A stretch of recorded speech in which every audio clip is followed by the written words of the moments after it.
right now. We have Kevin Robinson from Robinson Tax and Accounting and Ryan Dodson from Liberty Tax Services. And in the break and everything, we were all talking about all of the different questions. So sorry that you got a little bit in on that. This person is asking, what happens when you haven't received your first tax credit that was mailed back in July? I received August and I received September. I filled out the paperwork, but I'm still waiting on a response from the IRS. Ryan?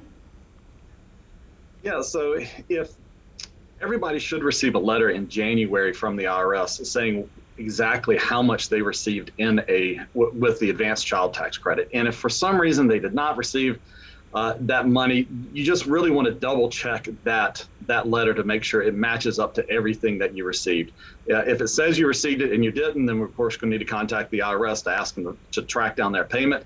If for some reason it totally reflects the correct amount that you did receive, then of course we'll just make it up on the tax return when we file that return in 2022. So unfortunately, this is kind of like wait and see, because at the moment, contacting the IRS is almost near impossible. Am I right?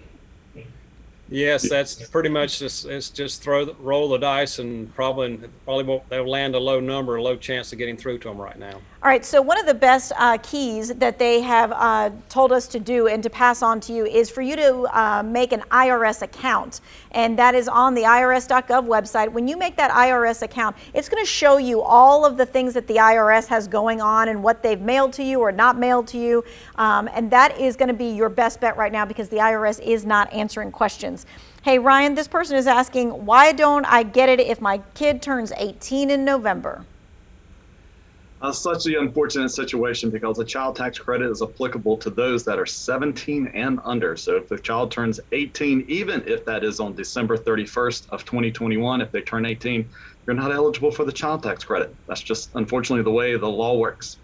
That is the way that it works anytime that the child turns 18 in this year. All right. So, Kevin, this person says, if the parents are divorced and each one claims a child every other year, where is the money going if the option to opt out isn't taken? So their child is 17 and under. They did not opt out. So who's supposed to be getting the money?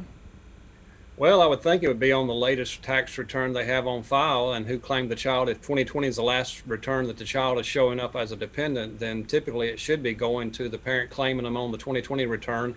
If by chance they haven't filed 2020 yet, then they're based on 2019. So should be going to the one claiming the child on the latest return that the IRS has in place too. And I will also add that there is, even though the child could be 18 and they would opt not get the advanced child credit, the other dependent credit of $500 would come into play, but this advance would not. So.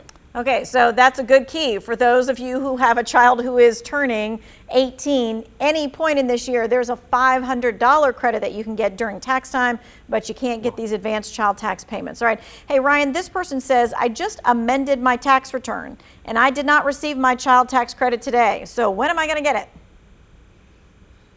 Well, unfortunately, like you said earlier, with answering the phone, the IRS is backed up, and with processing tax returns, especially amended tax returns, the IRS is backed up just as well.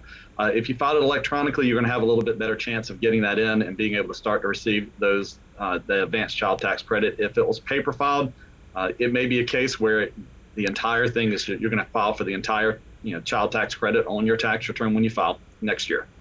All right, and then this question I got from somebody is, we just had a child this year. When can I add my child to the IRS website? Well, the answer is it's supposed to be later this summer. So we are like waiting every single day for it to pop up on the IRS site. Their portal only allows you right now to change your banking information and your address. It does not allow you to add a dependent. It does not allow you to change your marital status or your income, but that is coming, and we're going to keep you updated. Guys, thanks so much for lending your time and your expertise to these tax-related questions. If you missed anything, it will be in the Two Wants to Know section.